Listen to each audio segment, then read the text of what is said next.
Ya, kita mengenai mereka pengen ada ekspor solar panel dari Indonesia, listriknya dari Singapura, tapi kita tidak mau begitu. Maunya harus end to end. Jadi kita harus bangun solar panelnya sini, industrinya, kemudian baterainya dan seterusnya. Nanti baru kita juga ekspor ke Singapura. Jadi win-win ya. Mana saja tidak ada masalah, tapi harus ada industrinya dalam negeri di Indonesia. Muncul lagi ekspor pasar. Kita dipaksa untuk ekspor. Loh, ini barang kita kok.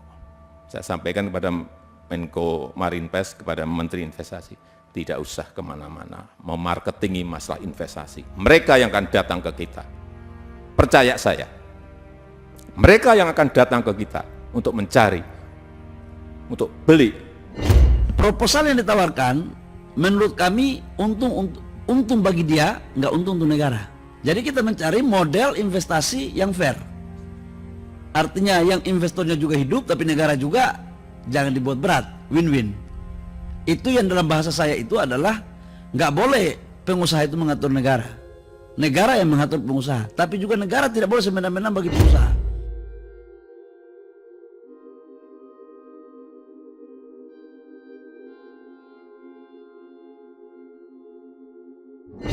Kita ini terbuka, silahkan datang, partneran dengan private sector, partneran dengan BUMN, semuanya harus diindustrialisasikan di dalam negeri agar tercipta kesempatan kerja yang sebanyak-banyaknya. Memang tantangannya tidak mudah, tantangan dari dalam juga ada, tantangan dari luar, tekanan dari luar juga ada, harus terus. Sehingga jangan sampai kita ini ditinggal.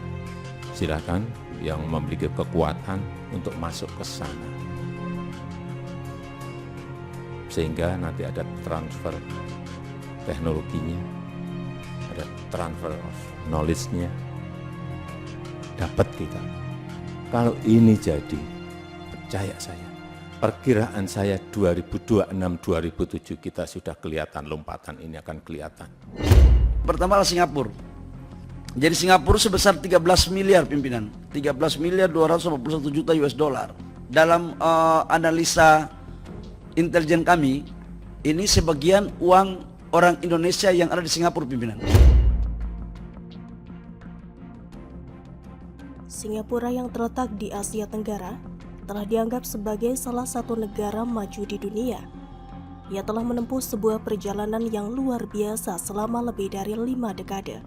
Dari sebuah negara yang miskin dan terbelakang pada tahun 1960-an menjadi sebuah negara dengan ekonomi yang maju dan berkembang. Negara ini telah mencapai kemajuan sebagian besar berkat pemerintah yang konservatif dan kuat.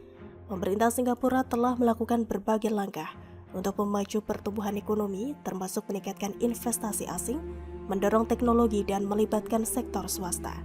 Namun, siapa yang tidak tahu jika Indonesia juga turut andil dalam perjalanan Singapura menjadi salah satu negara terkaya di dunia. Hal ini dibuktikan dengan banyaknya komoditas sumber daya alam yang Singapura dapatkan dari Indonesia, di mana hal ini turut membuat perekonomian negara kecil ini semakin maju pesat. Selain migas, Singapura disebut-sebut juga ketergantungan listrik dari Indonesia. Krisis pasokan energi yang terjadi sejak akhir 2021 tersebut memaksa Singapura untuk membeli sumber pasokan listrik dari Indonesia. Namun, Indonesia tidak serta-merta langsung mengabulkan keinginan Singapura. Salah satu sumber pembangkit listrik di era saat ini adalah tenaga surya yang dimediumisasi menggunakan solar panel. Nah, Indonesia sebagai negara yang kaya akan sumber energi baru terbarukan dan jumlah sumber daya manusia yang juga sepadan, Indonesia ingin proyek ini dilakukan di Indonesia. Belajar dari kesalahan masa lalu, ketika Indonesia lebih suka ekspor minyak mentah ke Singapura, kemudian mengimpornya ketika jadi BBM, kini pemerintah Indonesia ingin proses pembuatan solar panel dilakukan sepenuhnya di dalam negeri. Indonesia di bawah komando Presiden Jokowi berkomitmen membangun industri dalam negeri, mulai dari solar panel, baterainya, dan produk turunan selanjutnya, yang mana nantinya produk akhir baru akan diekspor. Sejak dipimpin Jokowi, Indonesia diarahkan kepada hilirisasi industri dan berhenti mengekspor bahan-bahan mentah yang tidak begitu membawa keuntungan untuk Indonesia. Menurut Jokowi, tidak hanya nilai tambah yang bisa didapatkan Indonesia, akan tetapi juga akan membuka banyak lapangan kerja baru, sehingga angka pengangguran di Indonesia akan semakin berkurang dan angka kemiskinan bisa ditekan. Bukan tidak mungkin Indonesia bisa menjadi negara maju seperti Singapura. Meski begitu, Jokowi menyebut Indonesia merupakan negara yang terbuka.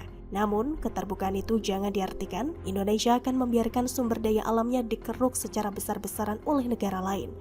Indonesia adalah negara kaya dan Presiden Jokowi perlahan mulai mengembalikan kejayaan itu. Jika negara lain ingin mendapatkan apa yang mereka mau dari Indonesia, maka mereka harus mau berinvestasi, membangun pabrik dan mengolahnya di Indonesia. Indonesia tidak ingin terus-terusan terjebak dalam kubangan negara berkembang. Indonesia tidak ingin terus-terusan menjadi sapi perah bagi negara lainnya. Dan bangsa Indonesia tidak ingin terus-terusan menjadi bangsa yang tertinggal dan ditindas oleh bangsa negara lainnya.